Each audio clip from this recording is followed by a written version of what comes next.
আলাইকুম ওয়া রাহমাতুল্লাহি ওয়া বারাকাতুহু। আপনারা দেখছেন ইসলামিক ইউটিউব চ্যানেল কোরআনী রুকিয়া। আমি সঙ্গে আছি হেকিম কাজী মিলন হক। আজ যে প্রসঙ্গে কথা বলবো, সূরা তরিকের লাস্টের ৩ আয়াত। সূরা তরিকের লাস্টের ৩ আয়াত দিয়ে অনেক কাজ করা যায়। অনেক কাজ করা যায়। দূর থেকে যদি কোনো জিন্নাতের আক্রমণ থেকে থাকে, অথবা যে কোনো জিন্নাতকে বন্দি করতে হলে, তাকে জেলখানায় বন্দি করতে হলে অনেক মোতাব্বির, অনেক রাখি আপনার সূরা তরিকের লাস্টের ৩ আয়াত দিয়ে জিন্নাতকে বেঁধে ফেলেন, জেলখানায় বন্দি করেন, শিকল দিয়ে বাঁধেন এবং জবাইও করেন। অবশ্যই এটা সম্ভব ইনশাআল্লাহ। এখন সূরা তরিকের ৩ আয়াত দিয়ে, শেষের ৩ আয়াত দিয়ে দূরের রোগী আপনি কিভাবে সুস্থ করবেন। অনেক সময় আছে আপনি চিকিৎসা করেছেন, সেই ক্ষেত্রে দূর থেকে রোগীরা, তো আপনি চিকিৎসা করে দিয়েছেন, আবার অথবা জিনের অ্যাটাক হতে পারে। সব রোগী আপনার এক দেখাতেই সুস্থ হয়ে যাবে তা না। এমন যদি কোনো রোগী হয়ে থাকে, অথবা আপনাকে এমনিতে কোনো রোগী ফোন দিয়েছেন যে হুজুর আপনার এই অবস্থা, আমার রোগীর জিনের আসর হয়েছে, অথবা অদ্ভুত আচরণ করতেছে।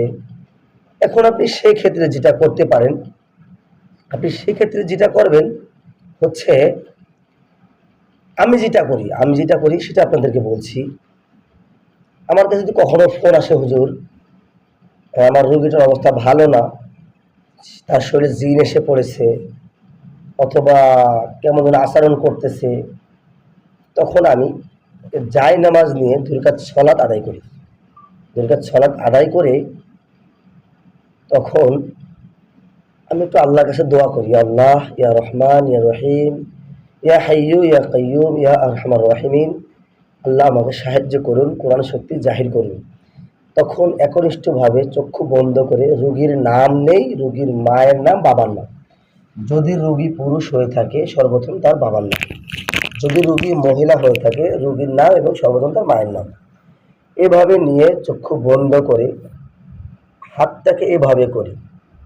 এভাবে করার পরে আমি সূরা তরিকের শেষের ৩ আয়াত যেভাবে তেলাওয়াত করি, আমি নিয়ত করি, ইয়া আল্লাহ ইয়া আরহামার রাহিমিন, এই রোগীটার সাথে যে জিন্নাতগুলো আছে আমি তাদেরকে আপনার কুদরতিভাবে কোরআনের কালামুল্লাহর শক্তিতে তাকে আমি বন্দি করতেছি।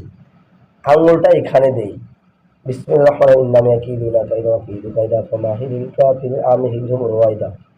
এই আমহিলহুম রুয়াইদা, যেখান থেকে ইন্নামে আকিদুনা শুরু করছি, লাস্টে একটা চক্কর দিয়ে তাকে আমি বন্দি করে নিয়ত করে আমহিলহুম রুয়াইদা এখানে এনে বন্দি করে দেয়। এভাবে ৩ বার ৩টা প্যাচ দেই। দেওয়ার পরে আমি বুঝি এবং আমি মনের ভিতরে আনি যে তাকে আমি বন্দি করে রাখলাম।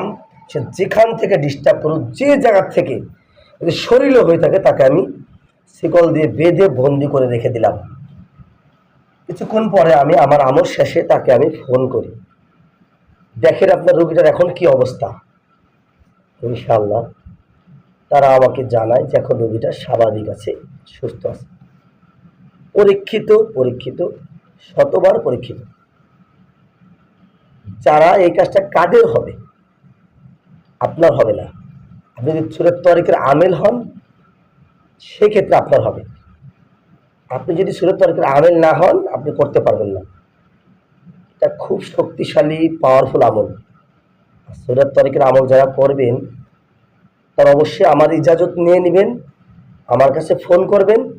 সূরা তরিকের আমল কিভাবে করতে হয়, আমেল হতে হয়, আপনাকে আমি বলে দেবো ইনশাআল্লাহ। যদি আপনি যোগ্য হয়ে থাকেন, আপনাকে আমি অবশ্যই দেব। সূরা তরিকের আমেল হতে হয়, 100% শক্তিশালী আমল। কবিরাজ যদি বাদশাহী করতে চান, সূরা তরিকের আমেল হতে হবে। জিন্নাতরা আপনাকে অবশ্যই ভয় পাবে। আসসালামু আলাইকুম ওয়া রাহমাতুল্লাহি ওয়া বারাকাতুহু।